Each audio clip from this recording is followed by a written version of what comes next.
So, friends, we are now being live streamed, I believe, on multiple social media platforms. I believe we are now live on YouTube and on the Facebook all at the same time. Welcome. Yes, welcome to the 10th episode of the Unifying Force. I'm Catherine, joined by Gio and Dave. How's everybody this morning? I am doing well this morning/afternoon. Yeah, depending on time zone. I'm good as well. I have a little bit of a hoarse voice, but I'm excited to be here to see you guys and to do this. All right. Today, I figure we talk about Boba Fett's journey in light of hearing about the fact that, the book of Boba Fett's coming up and there's going to be like a sneak peek on it on November 12th, apparently. Boba Fett is an interesting character. When everybody first met him, he's just like the bounty hunter.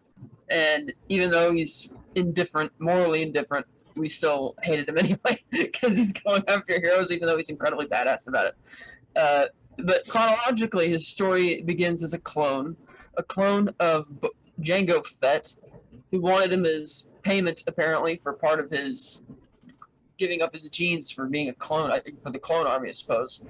And he's raising and raises him for about 10 years. No growth acceleration, no advanced intelligence or anything like that. And Obi-Wan eventually discovers this little operation. Jango takes Boba Fett over to Geonosis to meet their employer, Count Dooku. Things go a little crazy, and Jango gets killed by Mace Windu. And this drastically changes the course of Boba Fett's life. He's very traumatized by this, and he goes back to Jango's circle of bounty hunting friends who all have their own agendas who kind of use him. And throughout the Clone Wars, Boba just gets really hardened about it. Goes so far as to try and take revenge against Mace Windu a couple times. Eventually, he gets out of jail and starts becoming a bounty hunter in his own right. Eventually, getting pretty familiar with Darth Vader, kind of chummy with him, doing a lot of jobs for Vader and the Hutt cartels. Eventually, he takes the contract to go find Han and Leia. Succeeds, follows them by slipping out through the garbage in his ship, tracks them all the way to Bespin, turns them in. He kind of complains that, Vader's kind of stringing this thing along. He's like, I don't care if they don't survive. They're worth a lot of money to me. So he really doesn't care about any of the ethics or anything. He just wants to get paid and move on. From there, he takes Han to Jabba's palace, and he hangs out there for nearly a year because he knows that Luke, being Vader's primary target, is eventually going to try and come and save his friends. He's like, ooh, I can double my money. So he hangs out there for a while. Luke does eventually show up. Things don't go exactly as planned. They end up doing this elaborate, execution thing that goes horribly wrong for Boba Fett, who admittedly goes out in a really kind of pathetic way. So fortunately, fast forward 5 years, and he comes back in the Mandalorian. He's wandering the deserts of Tatooine as like a nomad. You can see that he's got a lot more scars. He's a lot more wizened, and he has a new moral code, seemingly. He's found his ethics, and he's willing to help Din Djarin in his quest to rescue Grogu from Moff Gideon. And that becomes a rather great partnership and pretty good friendship because he goes by he shows him his Mandalorian chain code and he's like, yeah, we're tight. You could follow me like this, which is kind of interesting. Because beforehand, I never really got the sense that Boba Fett would have kind of like a morals code or whatever. But by the end of the series, Boba Fett has gone back to Tatooine. He's killed Bib Fortuna, who apparently has been like this interior crime lord or whatnot. And Boba Fett has sat on the throne and apparently is going to be taking the leadership ranks, which is very interesting because he's kind of been, again, the mercenary, the follower. So I'm very intrigued as to how this is going to turn out for his journey. And it's so interesting because by that point in the story, he would be, say, 32, 36. So he'd be 41 years old at the time of the Mandalorian. Of course, he looks weathered beyond his years, and it's like for the first time he's going to be taking on like a different type of, like he's done following people, so to speak. And I thought that was a really interesting kind of journey, especially how they didn't really even provide a reason as to why he was going to do that. He just kind of goes in and, I'm just going to take this throne from you. and interestingly enough, in that scene, we learned that he had not been back to Tatooine in back to Jabba's palace in 5 years. Because Bib Fortuna is shocked to see him alive. Like, oh, I thought you died, and like the Starlight kind of thing. So that's a bit interesting. That Boba Fett apparently, like, did he choose to be a nomad for those 5 years? Did he have amnesia for a while? We're not really sure. So I thought that would be a really fascinating conversation to have. What do you guys think? I think it's going to be a great conversation, and I would even I intend to like interject some of the Legends material into that, because Boba Fett's life in Legends very different, because we see in the Mandalorian that Bo-Katan doesn't consider him a Mandalorian. Doesn't think, oh no, you're not a real Mandalorian, you're a clone, blah blah blah. Well, in Legends material, he was the Mandalore during the Yusung Vong War. He would, like, big time major military and planetary cultural leader in that, and it affected things hugely. So, love to know that that's a completely separate journey. So I think we've got a lot to talk about. Yeah, we can kind of compare the two of them, maybe side by side, or at the end. But I think that Boba Fett's journey is it's no straight simple line. It's a very zigzag and loopy and circuitous little ongoing adventure that we are now a part of, thanks to Jon Favreau and Dave Filoni for bringing him back. And I have to say, the single chapter of The Mandalorian that I found the most, the biggest payoff for years and years is actually the one directed by Robert Rodriguez, which has Boba Fett's full return in season 2, because I've been wanting to see how good Boba Fett really is in terms of just a soldier, a warrior, a bounty hunter for years. And I only saw the original trilogy as a somebody who caught them on the big screen with the re-releases, the special editions in 1997. So I didn't get to see them on the big screen as they were initially released. But I still, from the moment I saw Boba Fett, the iconic armor, the visor, the slightly weathered, war-torn, rugged look, I was transfixed. He's such an iconically designed character. He's very aesthetically interesting, and just on his appearance alone, there are so many things you can question, and so many little adventures probably represented in the way his armor is worn and what he has on his person in his utility belt. And I just think that he's a very cult classic character, but he's now come back fully into the mainstream, not just within Star Wars fandom, but within general the pop culture zeitgeist. And that's why it's really fun to focus on him, because even though he's not ostensibly a spiritual character per se, the way it's easy to see the Jedi are, or anyone relating to the Force who uses and practices the Force, he's obviously somebody who we can focus a lot of the themes that we've discussed in the past on, and explore how he changes as an individual. And every spiritual journey is all about obstacles in the way, but still finding the way. And I think Boba Fett, even before we get into the slogans of the Mandalorian TV show, and of the Mandalorian people, this is the way to explore Star Wars galaxy and reflect on our own kind of experiences of the world through a character who goes on a spiritual quest that we're still part of, because we're still seeing where Disney's going to take Boba Fett with the book of Boba Fett. So Yeah, and I'll argue with you there about it not necessarily being a spiritual journey, because it is a spiritual journey for him, because as said, the quotes of the Mandalorian TV show, weapons are part of my religion, is the Mandalorians and their code. You know, the fact that he's referencing that chain code and where I've come from, like this is my father's armor yeah, and his father. You know, this is his religion. This is his spiritual journey.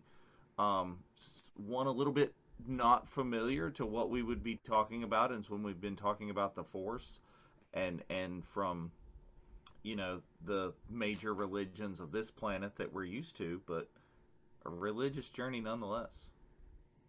oh, definitely, yeah.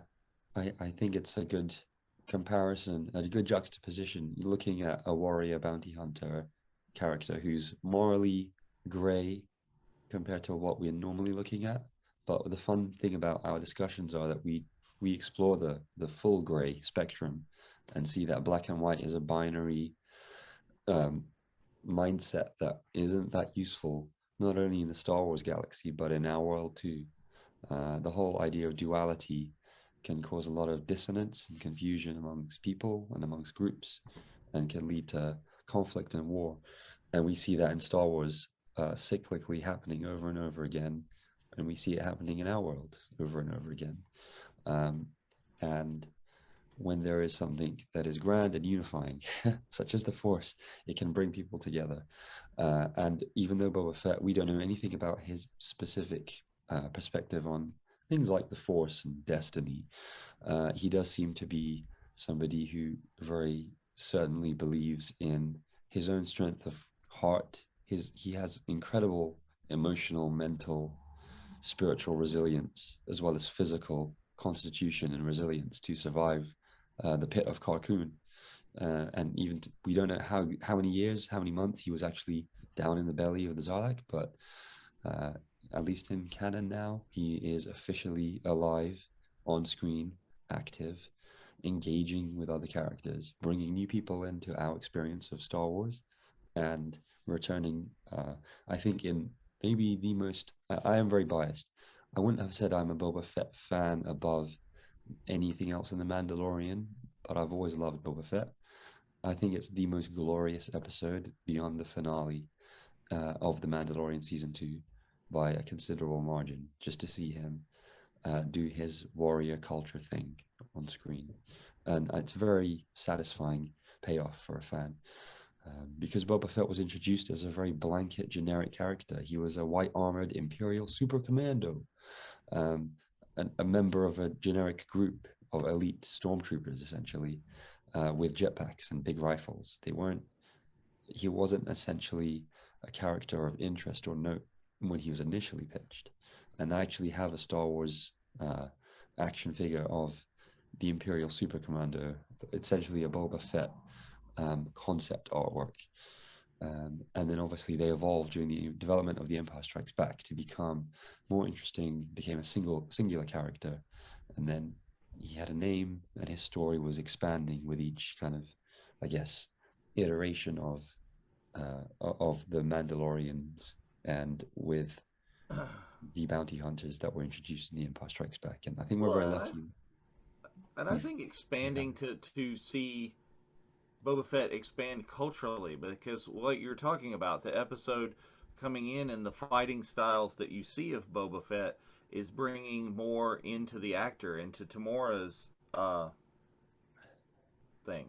Yeah. So is kind of Maori deal. So Catherine, talk about, like, when did we talked about he's young, he's to about 10, raised by Django, and then do we know when he started, when Boba actually started doing mercenary work himself? Like, Wikipedia just says he was very young. Like, But after his father died, he goes back to Florum, where Hondo Ohnaka is, where what's her name? I'm blanking on her name. The other bounty hunter, the one that. Or Singh. Oh, Singh, that's right. So he goes to meet her, and she's the one who starts planting these ideas in his head that you're never going to get over this grief of your father's death until you kill Mace Windu. Of course, the reason she wants to do that is because she knows that the Separatists are paying, like, I think Cad Bane said it was like 1,000 credits ahead, or 10,000 credits ahead for a Jedi. And as Plo Koon later observes that she's really manipulating him to get what he wants, and he seems very confused about it. And it's after he goes to jail on Coruscant. We see him again in the 4th season when Obi-Wan's going undercover, pretending to be Reiko Hardeen, and he meets Boba Fett in the cafeteria, the prison cafeteria, and he's a lot more hardened than he was before, even though, depending on exactly what year in the Clone Wars it says, he'd be like maybe 11, 12, or 13, probably closer to 13. And he breaks out during the big prison break that's staged, and he ends up kind of running his own gang for a while, one which Asajj Ventress falls into briefly in what ultimately was her last arc in the Clone Wars TV show, where Boba Fett's like kidnapping this girl. I can't remember who she was, but like kidnapping for money kind of thing. Like, he's really doing some dark kind of stuff for his age. So from there, we haven't seen him since, but I assume he still runs with his own little racket for quite a while until he just comes of age. Like, at one point, there was a storyline that they didn't end up getting to film where he and a few other guys and Cad Bane go on this mission to Tatooine, I think it is, and they're supposed to rescue somebody who's been stranded out in the desert or whatnot. And it's sort of like in a sense, a precursor to the Mandalorian, because Boba Fett develops this kind of bond with the kid, and he kind of cares about the kid and kind of relate to the kid's plight. But Cad Bane's like, no, this is like for money. This is a job. And it ends up with them having a showdown similar to the end of For a Few Dollars More, where you got the two of them standing like in the ring, and the others are like, oh, we don't want a part of this. We're just sit there and watch. And that's how Boba Fett got the dent in his helmet, because Cad Bane shot him. But they didn't really. Of course, because it was canceled, they never got a chance to film it. Now there's rumors that they might even be bringing Cad Bane back at some point, because we've seen him show up in the Bad Batch, and there's rumors he might make the jump to live action, which would be pretty cool. But Boba Fett, so sometime after Revenge of the Sith that he starts probably, or before Revenge of the Sith he's running his own racket, but certainly sometime after that he eventually decides to go solo. So yeah, and I think the whole Cad Bane thing and the arc of Boba caring about a kid and wanting to change his morals, interesting in that, if you believe rumors to be true, the Mandalorian was originally still supposed to be the Boba Fett show. It was supposed to be Boba there instead of Din. So were they thinking about that arc, and was that the writing that was happening when that was created? Were they writing that exact story for Boba? Yeah, I think that's probably what it was. Like, once Clone Wars got canceled, they had all this stuff, and it's like, well, people want like a Boba Fett or Mandalorian thing. So first it was going to be a movie directed by James Mangold, and then, or at least he said that he had conversations about it. I don't think he was ever officially signed a contract or anything. But once they decided to go, let's not do a movie, let's do a TV show, because the Disney Plus thing was going to be taking off. I guess they just decided to be easier to just start with a brand new character, so they don't have to worry about the canon of the guy's past or whatever. You get to play around with it more, and you can bring them in that way. You don't have to mess with fan expectations and all that kind of stuff. But I would not be the least bit surprised if that's where the whole Lone Wolf and Cub thing initially came from for this show. Not so much from the Lone Wolf and Cub manga, but from the storyline that they had that they didn't get to use for Clone Wars.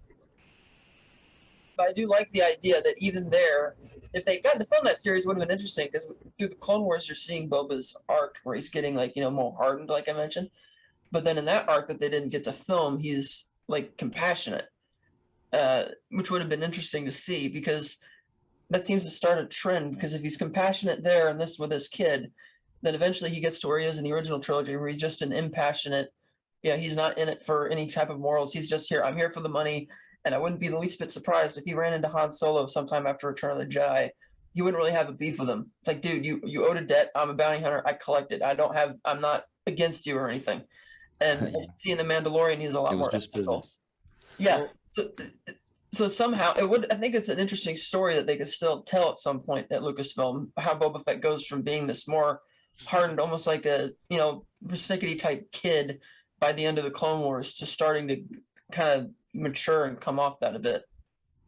Well, and that brings me to some of the Legends things that you just mentioned happen in Legends. Is that Boba and Han actually go on a number of missions together to the point where I think Boba ends up training Han's daughter Jaina Solo to be able to eventually defeat her brother Jason, who has gone over to the Sith. So, yeah, it was his thing. It's like it's a job. I can't imagine, and I haven't read that specific um, novel. I can't imagine that Han really let it go as easily. Yeah. No. Yeah, because even in Empire and Jedi, you get the sense that there is even a past history between them, going further back. Even like he seems to kind of know him, and like I know also in the new Star Wars comics by Marvel, the canon comics, after the events of the original Star Wars, Darth Vader wants to find out who this kid is that destroyed the Death Star. Why is he so powerful? And he hires Boba Fett and Blacker Sanson to go find the details. And Boba goes to Tatooine. He successfully finds out that they're in this cantina with this old guy, and Boba Fett, is trying to interrogate the bartender that you see in the original movie, and the guy's not being cooperative. So Boba Fett just grabs him and lunges him over the bar and body slams him on a table. And he finally tells him what he wants to know. Okay, they were in here a little while ago. He was with this old guy, and he was with Han Solo. And it took off. And then he's like, "Oh, thank you." And then he shoots him dead because for the inconvenience of having to haul the guy over, throw the guy over the bar. And I was like, man, this is like really, because in Empire, yes, we like to hate on Boba because he betrays our friends, but he doesn't really get to do much. Like he kind of, he stands around kind of looking awesome and fires like a couple pot shots at Luke. But it's kind of neat that, even that early Vader is already, I'm going to depend on you for this very important mission, which ultimately leads Boba Fett going back to tell Vader that, okay, I know the kid's name. His name's, Luke Skywalker. And it's actually in the comics, they reveal that Vader, in that moment in the comics, when Vader finds out for the first time that this kid he's looking for is his son. Skywalker. Yeah, which is fascinating. Right, and that leads you to the thing where Vader is telling him, because he knows his reputation, Vader's had dealings with him before, because he immediately says, no disintegrations. Mm-hmm. So we have our very first question from YouTube right here. No way. I know. And the question is, so for everybody, let's do this. Yeah. Do you think Boba would have killed Mace in later years if he hadn't been killed by Palpatine?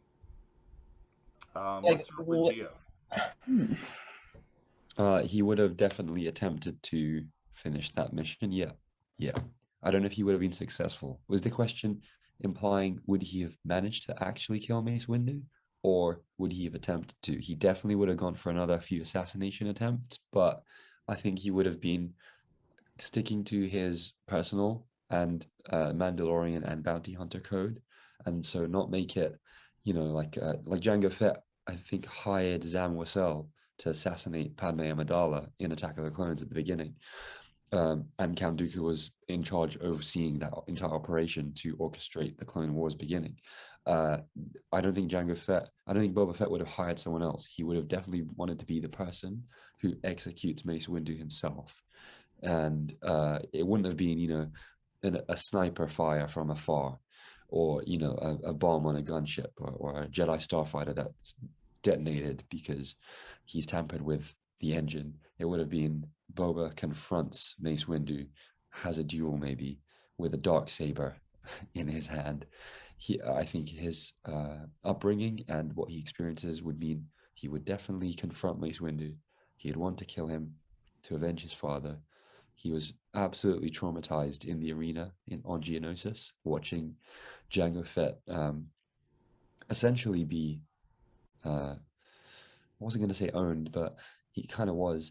But Jango Fett was battered around by the Reek, the beast in the arena first, and probably experienced a bit of head trauma as he was being trampled by a gigantic, multiple ton weighing beast. So Mace Windu's job in decapitating him by simply running up to him, spinning around, and finishing him off was a lot easier than it would have been had Jango Fett been one-on-one in a fair fight with Mace Windu.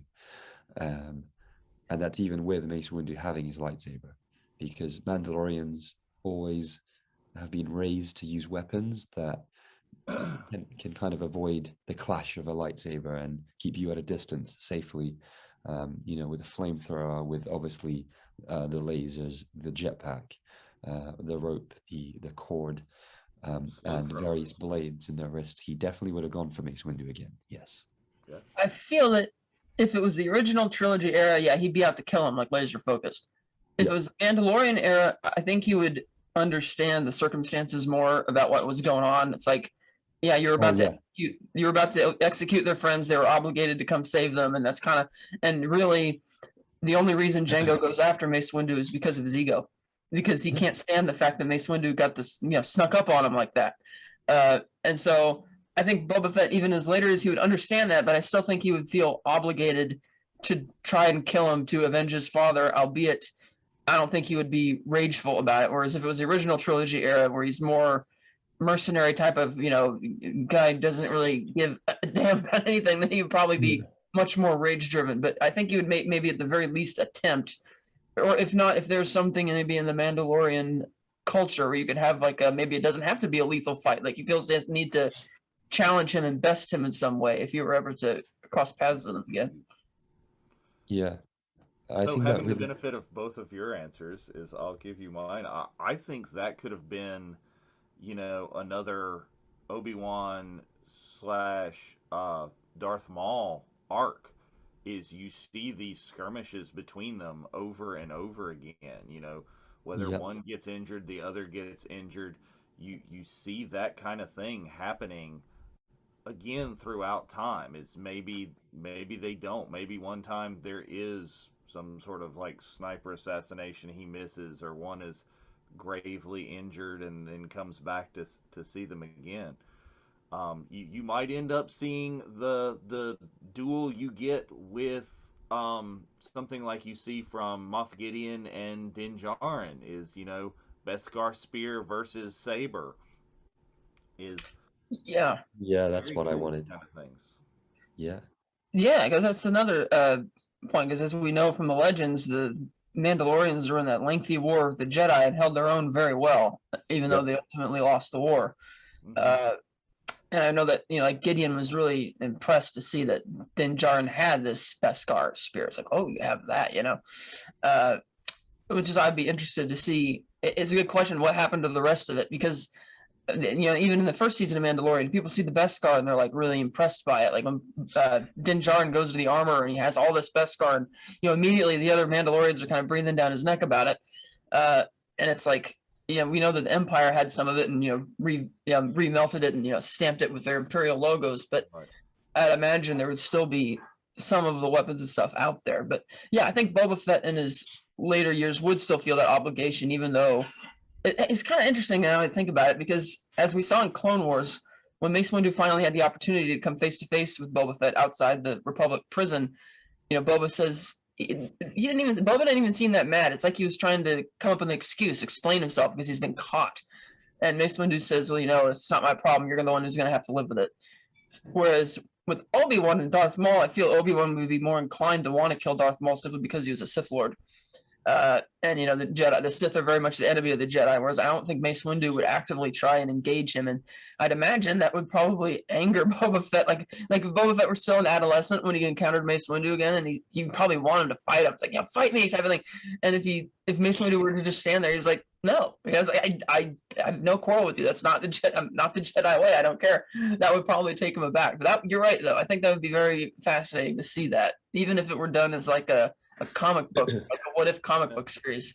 Well, see, and I see the roles even slightly reversed than the way you're talking about it. Is I mean, I see Boba as Maul, and Mace obviously as Obi-Wan, where you see in the end the spoiler alert final duel between Obi-Wan and Maul.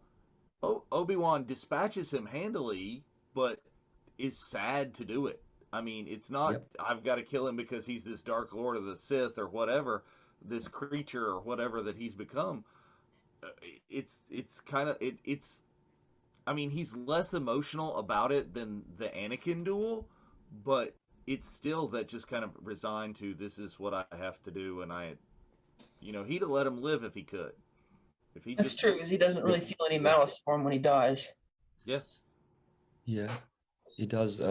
It very much had the end of a great Western film feel. That chapter, Twin Sons in Rebels, where the confrontation that's been building and brewing for years, and for an entire 2-3 seasons of Rebels, and all of the Clone Wars, reaches its final conclusion. Um, and yeah, I do think that if in a what if alternative reality situation, if Boba had continued to have these run-ins with Mace Windu throughout the timeline from the Attack of the Clones onwards, as we're saying, in a Maul and Obi-Wan type thing, it would have been fascinating, and we would have seen a lot more evolution from his character, because he's very similar to Darth Maul in that he's a cool new bad guy with the action figure that every kid wants that sells out immediately before the film's even released. So exactly. because I remember that with the Phantom Menace, Darth Maul, I never got him until I was, I don't know, 20, 21. And I was a kid with the Phantom Menace. I wanted him. I would have queued up for him if I could have. And again, oh wow, I actually have a Mace Windu that's from episode 1 as a sneak peek. So it's Star Wars Power of the Force figures, and he has a blue lightsaber because it's before the Phantom Menace. And Actually, you're it's right. only This one's the blue as well. You couldn't see it on That's a screen. collectible now, Dave. You got to put that Yeah. in saran Yeah. wrap. It's one of my I few may that's have to actually in start the little looking for a box. thing for that. Yeah, I've got mine in the little box still. So it actually says episode 1 sneak peek, because it was before the promotional material with Darth Maul. But Darth Maul was used as the figurehead to advertise the new trilogy of Star Wars films, and on all the merchandise and all the action figures, and he was front and center of the logo. Star Wars Episode 1 Phantom Menace, you see Darth Maul, and he says a few lines in one of the trailers about fear. Fear attracts the strong, the weak, the innocent, and then fear is my ally. But then he doesn't say much in the actual film, and he doesn't use those lines, unfortunately. Boba Fett's similar. He has maybe 6 lines, 5 lines in Empire Strikes Back and Return of the Jedi. He's no good to me dead. So probably... here's a question from the Facebook now, and Yep. getting him from Bo. And it was kind of leading towards what I was going to ask next. Is the question is, what sort of damage do you think that Boba is going to do with the Throne of the Hutts? Because, assuming that Bib Fortuna was controlling the Hutt cartel, and all of Jabba's minions as he was doing it, I would assume that puts Boba in charge now. What do you think we're going to see in the book of Boba Fett? I mean, what's going to happen? What's he going to do? Well, I heard that, because the Mandalorian was broken down into chapters 1 through 16, that the book of Boba Fett will be beginning as chapter 17 through 24, even though it's not titled The Mandalorian, but it's sort of related, because I think that might give more credence to the rumors that Mandalorian's going to end after season 3. Not that the whole show and the characters are going to end, but since the characters will probably be splitting off and dovetailing. So I wonder, because going back to, we know in the Legends continuity, the definition of Mandalorian was different. And, Jango Fett was born on Conquered Dawn and kind of abducted and all that. And whereas in Clone Wars, was it the prime minister or whatever, or not the prime minister, but the secretary or whatever to Duchess Satine was like, oh, Jango's not a Mandalorian. I don't know how he acquired that armor, blah, blah, blah. And he doesn't seem to be familiar with the actual Mandalorian code, which they doubled down on in the Mandalorian TV show. Granted, Bo-Katan isn't too familiar with it either, because she tried to say that he's not Mandalorian, but in fact that he is, which is kind of odd, because because I think at some point Bo-Katan in the series even acknowledges that, Mandalorian's not a race, it's like a creed. And so now that he's going to be on the throne, it's like, could this be becoming an extension of the Mandalorian Empire? Because, Mandalore has just been its own planet since the fall of the Clone Wars, or even actually more so since the end of the Jedi Mandalorian War thousands of years earlier. They've just been their own little one-off planet. But since Boba Fett is like a Mandalorian, and assuming that there might be a kernel of truth to the false rumors that the Empire would spread about Mandalore being a wasteland and don't go back there as all the Mandalorians were killed, that in a way, if Boba Fett is leading this cartel, leading this powerful thing, it's like the new Mandalorian Empire, which could come into conflict with whatever Din Djarin and Bo-Katan are going to be doing, presumably going back to Mandalore at some point. Because he's like, I've got my own path to follow type of thing. It's like, yeah, we were partners for a while, but we're done now. Our mission's over. The kid's fine. You don't want to be the leader. You've got this conflict with her. It's like, hey, that's not my thing. And he could be becoming a problem, perhaps trying to resurrect the old ways. Because after so many years of playing like second fiddle to so many other people, and now that he's kind of has his own code, he might be like, you know what, I'm going to institute this and turn this into what I want it to be. Because I'm not even sure if the Hutt cartel at this point exists in the same way. Because in Clone Wars, they established that Jabba got leverage over the other 5 families with the little black book of all their dirty secrets, so that which put Jabba on top. And after Jabba died, and in some of the Legends material, they say that kind of led to more or less the collapse of the Hutt cartel kind of splitting into different factions. So I'm not sure what the status of that is, or if Bib Fortuna was even the leader, or maybe he was just camping out at the palace, because he was the only. Bib Fortuna was like the only one inside the room. He didn't have a bunch of people hangers on. He didn't have any guards. Like, he could have just been saying, "Hey, the luxury palace is mine." But I do think that maybe Boba Fett will be trying to resurrect the Mandalorian Empire with all of this whatever power that that throne still has. Yeah, that sounds good to me. So what I'm hoping we see is some flashback stuff. I'm hoping we get some backstory on the time in the Sarlacc. Is what happened? What have we been doing in the 5 years? Like you asked, why hasn't he been back to Jabba's palace before now? Did he need his armor to do it? I don't know that he needed his armor based on seeing his hand-to-hand and what he was doing in the Mandalorian episode. I think he could have taken Bib Fortuna, with a gaffy stick. So, yeah. But I'm hoping we get some backstory and some things happening there. I think, maybe this will be what you're talking about earlier, is we've seen that Finnick is with him, and Finnick has this history with Cad Bane as well as he does. We're seeing that in the Bad Batch. This is a darn fine excuse to bring Cad into, and even could we bring in other bounty hunters and see, an episodic bounty hunter type show? Do we bring, Bosk back and whoever is, yes, please. There is that's what the Mandalorian has done. It's gone episodic. He's gone and seen other people. He brings other people into the live action and into the TV show verse. That'd be a great way for him to raise money. Start it as like a bounty hunter collective, where like here's kind of like Grief Karga has with the Bounty Guild, except they'll do their own. They'll have their own way, and won't have to follow the same code. Yeah, a little Just Giving page for the revival of the Mandalorian culture. Yeah. Please donate now. Share generously. Another thing that just occurred to me is that in the Mandalorian, he still has Slave One. Yes, everybody, still Slave One, and so I don't know where he kept it parked when he was on Tatooine in Return of the Jedi. I would assume. Yeah, where did he park? Right. Well, no, not in the sense of where is it parked, but it's like if he hasn't been back to the palace in years, because Bib Fortuna was clearly shocked to see him, and I would have assumed that his ship was nearby, and the idea that it wasn't taken apart by scavengers makes me wonder, maybe like Jawas even would be fearful of his reputation. Oh, we know the guy who owns the ship. We don't want to get on his bad side. Because that's like you said, like the weapons are their religion. Well, in a way, maybe the armor is too. Because Boba Fett's armor originally was not supposed to be Beskar, and then I think I can't remember. Did they get into trying to retcon that and say that it is? So in Legends, they refer to Mandalorian iron. Yeah. So they don't necessarily use the word Beskar. So that leaves for the fuzzy. There's a lot of fuzzy right there. Right, because I assume in my mind that Beskar is Mandalorian iron. You know, we Yeah, see, yeah. or he tells us in The Mandalorian when he gets the armor back that this was his father's, and he's just, you know, put a paint job on it. Is it was that shiny Beskar looking steel when Django wore it. Okay, so it is the same one. Okay, that's what I couldn't remember if it was Makes like sense. Uh, It supposed to does be the make same sense then. outfit. Yeah.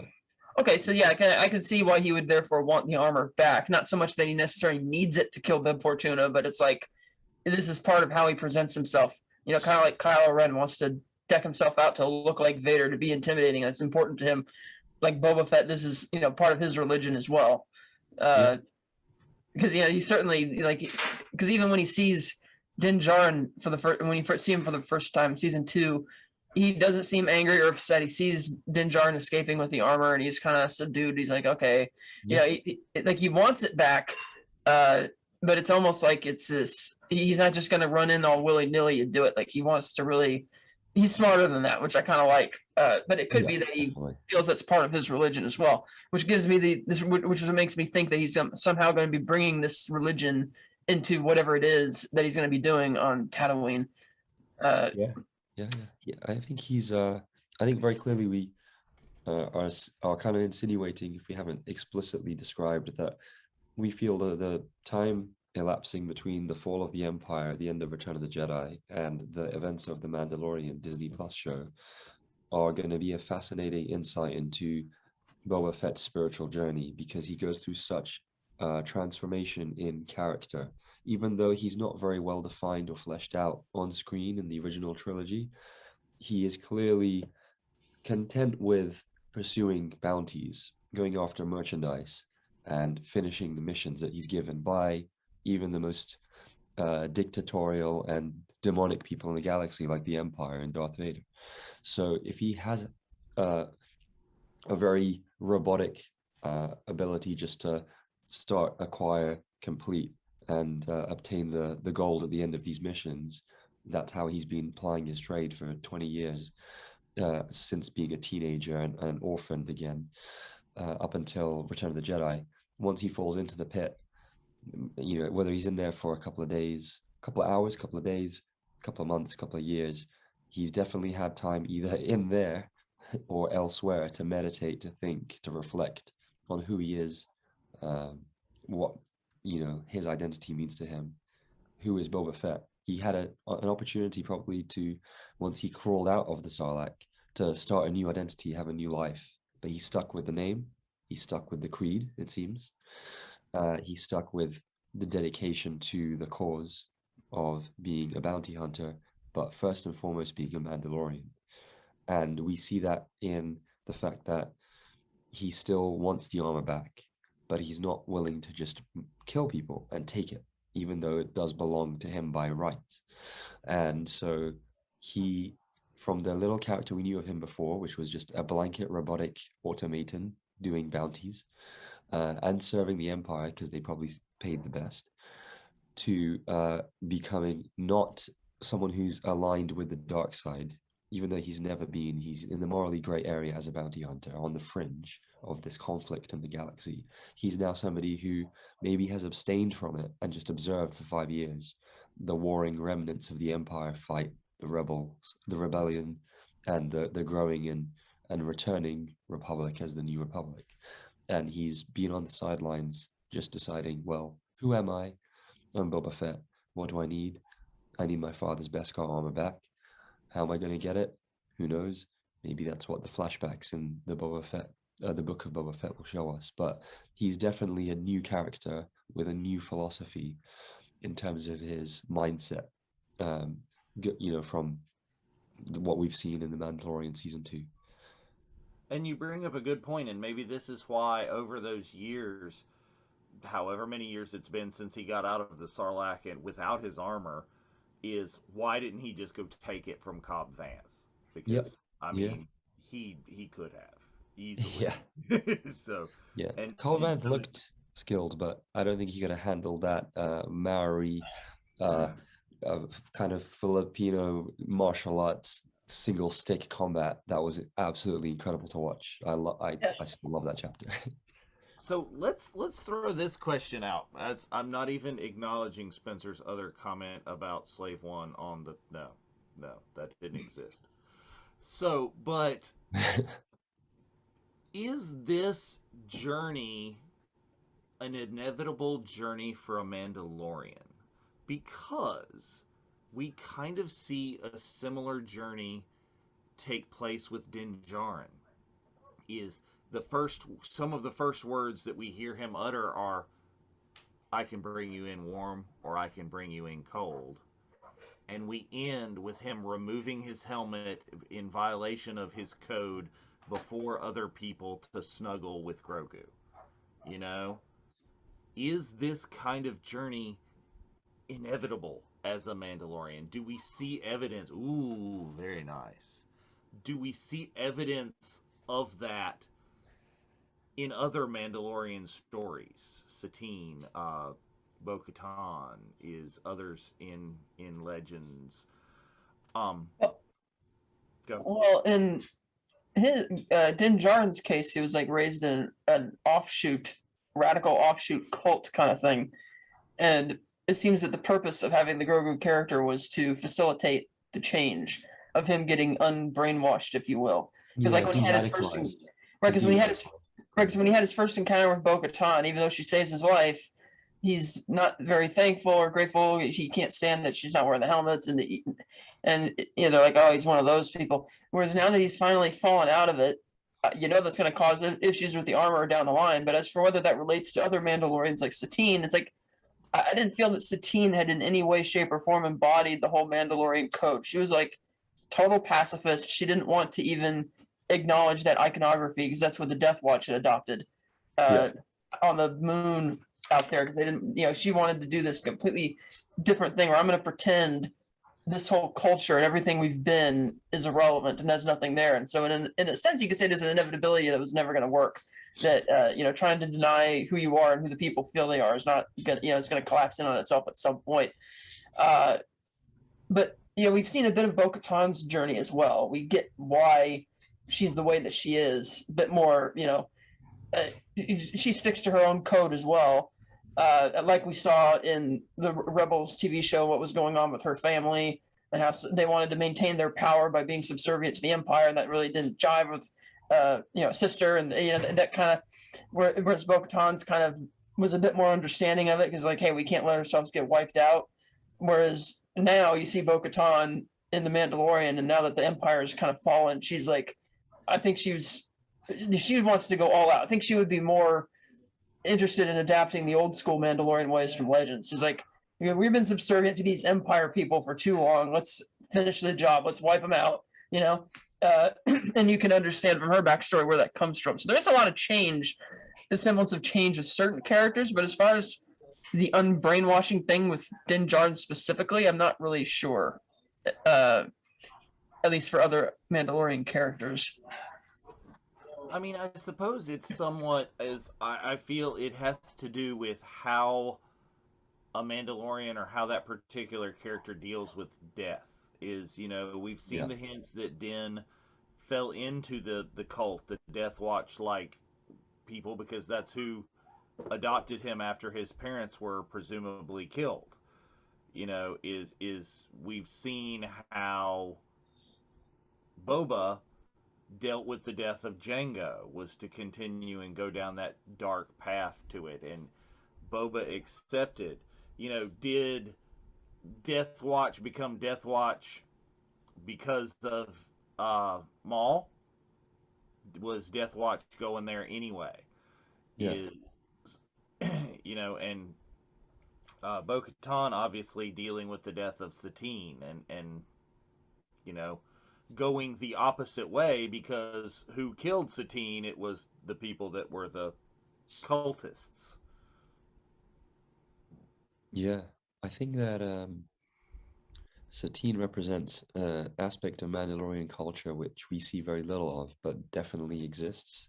And Sabine Wren in Rebels is also of that nature because she has the warring aspect of her mother's side and lineage, but her father was an independent artist and creative character, and that's why she has the fascination and the skill to be an artist herself, and that becomes a more important thing as Rebels goes on, and it is all linked to her upbringing, her background, her ancestry, and maintaining a kind of element of classics and classical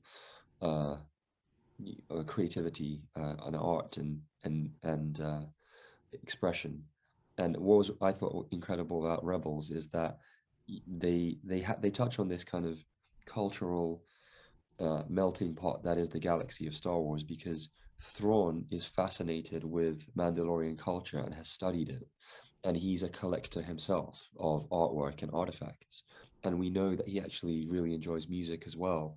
And the Kevin Kiner score for Rebels has a kind of Mandalorian specific theme, has a Sabine theme, has a Thrawn theme. And when they are together in that room discussing Mandalorian heritage, the music blends together really well. I remember thinking, I've only seen that episode once, and that actual season of Rebels just a single time, but I remember thinking, whoever's designed and edited this episode knows exactly thematically what they are trying to convey, because they are genuinely blending through the sound mixing and editing the two cultures that might seem very different. So the Chiss, who are an extra galactic, strategic species of alien who have come to the galaxy, and Thrawn is the very best mind from their armada, and he's now in the Empire, strategizing with the Emperor about how to destroy the rebels and recapture Lothal. And he's also wanting to recapture, elements of the other galaxy, and he wants to acquire Mandalorian artifacts too. I just thought that was a really fascinating thing. I know it doesn't relate specifically to Boba Fett, but it does relate to the overall conversation about where does Boba Fett's spiritual journey lie in comparison to other Mandalorians, because Sabine was on a different parallel journey to what we see with Boba Fett, and what is emulated, as we've discussed already, in The Mandalorian with Din Djarin. They are both kind of orphans who are almost by default brought under the Mandalorian fold, and their specific backgrounds are a little different. Boba Fett had his father who, depending on how much canon and legends you use, maybe not, was an authentic Mandalorian, but he was brought up by a single person who brought him into the Mandalorian culture and religion. And then you have Din, who was found during the Clone Wars after being orphaned in that war by Death Watch. And at that time, we don't know what level of extreme Death Watch were, other than they saved that village in the flashback in The Mandalorian season 1. They rescued people who were not of their immediate tribal background, and they brought up an orphan kid who was our main character. So we know that Death Watch are not simply a clear-cut, crazy terrorist group the way that they are. They experience that kind of propaganda against them. Well, that wasn't Death Watch that saved him. They were called the Watch. I think right, okay. It's a different offshoot. So again, that's another group that adds to our point, though, that there are so many different. In the same way that in our world, if there's a belief system or a political system or any kind of grouping of humans, there are going to be multiple interpretations of it along a spectrum, and you will have some people on one end who believe people closer to the other end are extreme. But the irony is, if they're on one end of a spectrum, they are extreme too, and you'll get people all along the scale in the middle. And that's the kind of gray area. What I was saying is the binary duality of thinking is the one where you get clashes, because then you get people on the left side of the scale, or let's say the east and the west side, and then you clash in the middle, and you have wars over Mandalore. The Sharks and the Jets.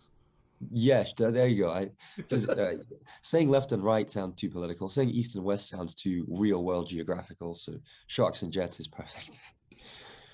So we're getting close to the end of the time here. Let's wrap this up with, here's a question I have for you.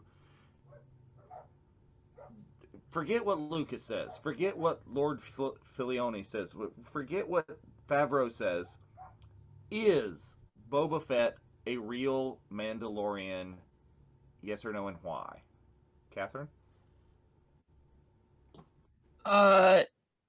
I would lean more towards no, because we don't really know why Jango wanted a son for himself as part of his payment, because there's such a gray area in terms of what his life was with his father. I mean, we know that Boba had met Jango's associates like Hondo Ohnaka, Aurra Singh, and when they all met.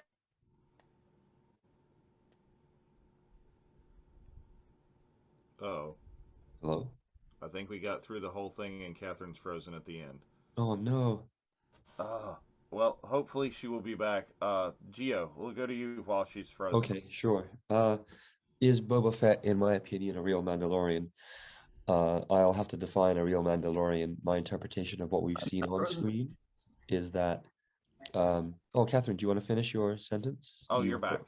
Yeah, I didn't go anywhere, but I'm back. I guess. Yeah, I don't yeah, know. it just froze a mid-sentence. So, yeah, so I would say no because you didn't get the sense that Boba even was aware of a code even during Clone Wars. It's like he's very emotional, going off the rails kind of thing because he's upset with his father being dead. He wants revenge, and because there's such a gray area. And the way that Hondo and Aurra Singh talk about Jango, oh, he's honorable and all that. But it's like, well, what does honor mean to you people? Because, you lie, you cheat, you steal, you kill.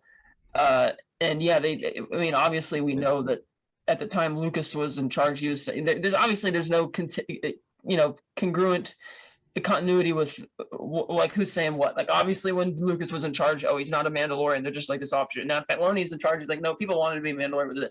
But thinking about as far as what a Mandalorian actually is, I would think maybe he became one and started adapting their ways much later in life. But I didn't get the sense that from Clone Wars and Attack of the Clones that he was being reared in that way. But it's hard to say because it's like, again, there's so much gray area there. So I'm kind of 50-50 on it. But at present, based on the information we have now, I would say no. I would say he just adopted their ways later in life, because even this whole thing about Mandalorians being a creed is still something that's very new. Because like Gio was saying, there's so many different offshoots and we're learning so many things about it. And the different offshoots are very judgmental of each other and how they define what a Mandalorian is and how others say, no, you define it this way. So it's kind of, there is no singular definition of what that is. So for the most part, I would say, I guess by that confusion, you could say he's a Mandalorian. Yeah, why not? Because he does have the best scar and he is following a morals code of his own, but it's too hard to say for me definitively, depending on how you want to define, because it all comes down to definitions. That's exactly what I was saying when you were cut off and the question went back to me. The first thing is, did you finish? Sorry. Yeah. Yeah, okay, cool. Shall I go? Yeah. And so, yeah, I was saying, the question, is Boba Fett a real Mandalorian, in my opinion? The first way I would begin responding is, well, what is the definition of a real Mandalorian?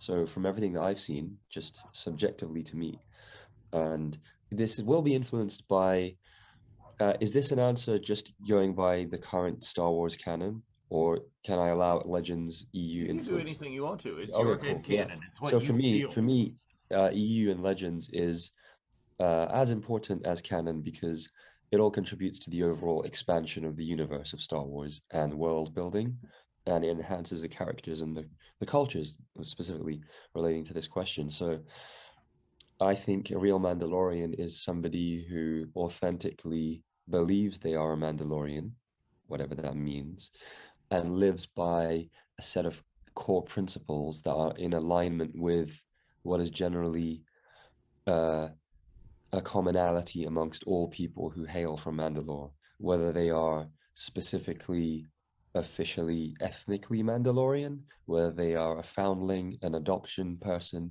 somebody who's been brought into the fold or chosen to take up the mantle and identity of Mandalorian. It doesn't matter. Are they authentically committing their life to the identity of a Mandalorian? That is a real Mandalorian to me. And so Boba Fett very affirmatively does that on screen. And maybe it's taken him decades to come to that realization, but he has done. And that's why the Book of Boba Fett could be fascinating, because if we do get flashbacks, which I hope we do, then we could learn how he came to that conclusion, because that's a very important part of his spiritual journey. And I think that he wanted to acquire the armor because it was the final piece to complete the restoration of his identity and to confirm his legacy from his father as a son, and from his culture. And I think both things are equally important to Boba Fett, as we see him in The Believer, chapter 16 of The Mandalorian. So I would say absolutely he is a real Mandalorian because he has the belief as an individual, I am a Mandalorian. He seems to believe in the wider code and culture and religion, and he acts with the firm intent on regaining that which he has lost or been taken or stolen from him, which would physically give him the identity to everybody around him of a Mandalorian. So physically, mentally, spiritually, yes, he is tick tick tick. I am a Mandalorian, and therefore he is a real Mandalorian. There you go. And I'm gonna say I agree with you both for very much reasons. Is before from the events of the original trilogy and what we've seen in Rebels and what we have seen in Clone Wars, I would have said no. But from the Yeah, more we learn about the Mandalorian code and how it's a creed and how there are foundlings, regardless of whether Django was a real Mandalorian or not, because we know very little about Django, at least what we see on screen. But based on what we've seen in The Mandalorian, I'm going to go with yes, because he is yeah, following the creed. He is moving forward and supporting those ideals. We'll see what he does in the Book of Boba Fett. Let's see, how he goes towards those further, how he goes away from them. I mean, he could go steal the dark saber from Big Jarn, and he's the Mandalorian. We move on. yeah, yeah. Then you I can't almost argue. hope he does, or that is a storyline aspect. Yeah. So, but that is our time for today. I have enjoyed the conversation. Catherine, you want to wrap us up? Yeah, check out our T Public store virtual cantina. We got shirts, we got tote bags, other sweaters and things. Every Tuesday at 4 Pacific, we have the virtual cantina happy hour, which is basically us hanging out, having fun. And then at 6 p.m. Pacific, there's the after hours, which is a fun game time, which is great. Every Thursday nights, about 7 Pacific, 7 p.m. Pacific, should say, we do watch alongs, be it of Star Wars movies, of the TV shows. We just finished all 4 Indiana Jones films. And this week we're going to be doing Corvette Summer, which is like a 70s high school car type movie with Mark Hamill, the first movie he did after Star Wars. So that'll be fun. And starting on Tuesday during the happy hour, we're actually going to start doing watch-alongs of Visions show, and don't worry, we're going to be mining Visions a lot on this show in the future as we catch on. As I understand it, they dropped several episodes all at once. So, All Yeah. of them, I think. all Yeah. of them. Okay. Yeah, I all think that's 9 or all we're something. getting for now, at least. That's Yeah, it was just they one. dropped like an entire season or whatnot. Oh, Yeah. that's great. Even better. So yeah, I'll be able to watch it, rewatch it. So yeah, so check that out. We'll be back on Sunday, October 10th. Don't have a topic yet to reveal, but we will reveal it in due time. And make sure to join us next Sunday for Jedi Archives, which is a fun show. All right, all. This is the way. May the force be with you. This is the way. May the force be with us all. See you next time.